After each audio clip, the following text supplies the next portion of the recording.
Show up and throw up. You've heard of this. You know the deal, right?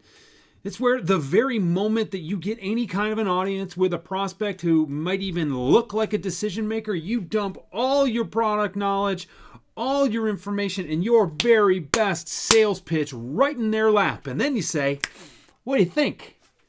Am I right? So, look, we've been taught to do that. And it's about having a 30-second elevator pitch and about knowing all your stuff and about addressing the pain points that you assume that they have and ideal client profiles, all these other things. Okay, you're missing a couple big things, 2 big things. First and foremost, you don't have their attention. And yeah, okay, they agreed to see you. They came to the door. They picked up the phone, whatever it was. They agreed to, acknowledge you as a human being. But that doesn't mean that you had their attention. I mean their undivided attention, so you could actually create a little bit of context for what it is that you're trying to deliver, right? Without that undivided attention, it is really hard to get any kind of a message through. So I want you to think about whether or not you really have attention, or if you're just looking for that foot in the door moment to blurt everything that's on your brain out into their ears and hoping that something sticks and maybe they're going to buy, right? Come on. That doesn't even sound like selling, but it's what so many people do.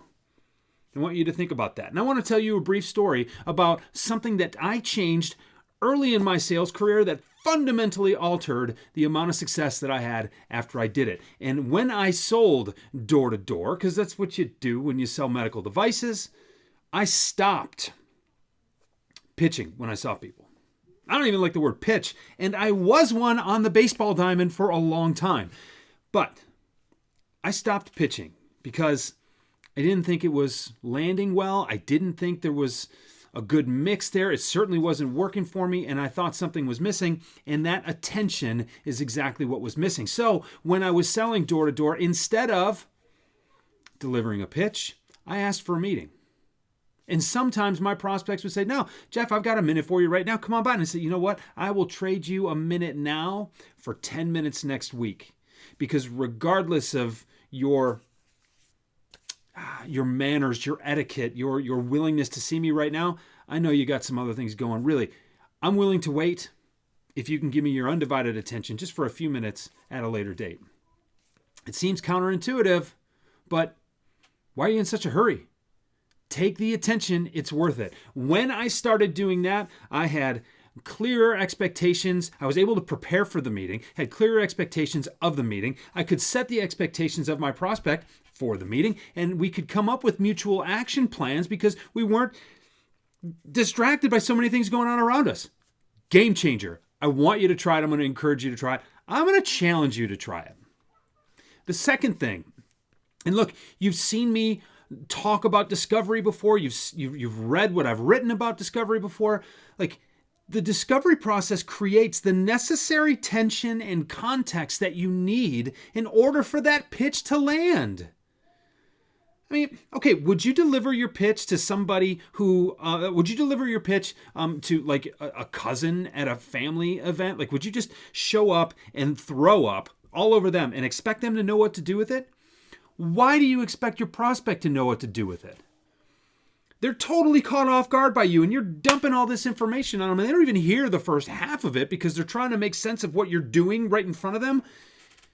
Just because they have relevant domain expertise doesn't mean that your pitch has any softer or safer of a place to land. So I want you to think about slowing down, getting their attention, and then maybe doing a little discovery and maybe creating some context and creating that necessary tension, that stimulus for people to act.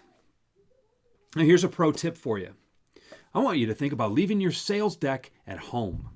I want you to think about doing prospecting, even doing discovery, even making a presentation without a slide deck. You can do it. I've done it forever. Never sold with a slide deck because you know what? I just can't fathom a situation where I would know everything that I'm going to say and the order in which I'm going to say it before the conversation actually started. Weird. Now, I believe in visual aids. And maybe you could have your deck with you, and maybe after a little bit of discovery, you could skip right to the middle of that deck and pull up the pertinent points that you'd like to make, the ones that need a little bit of visual aid to support. And wouldn't that make your prospect feel amazing because you weren't another sales rep running through another slide presentation?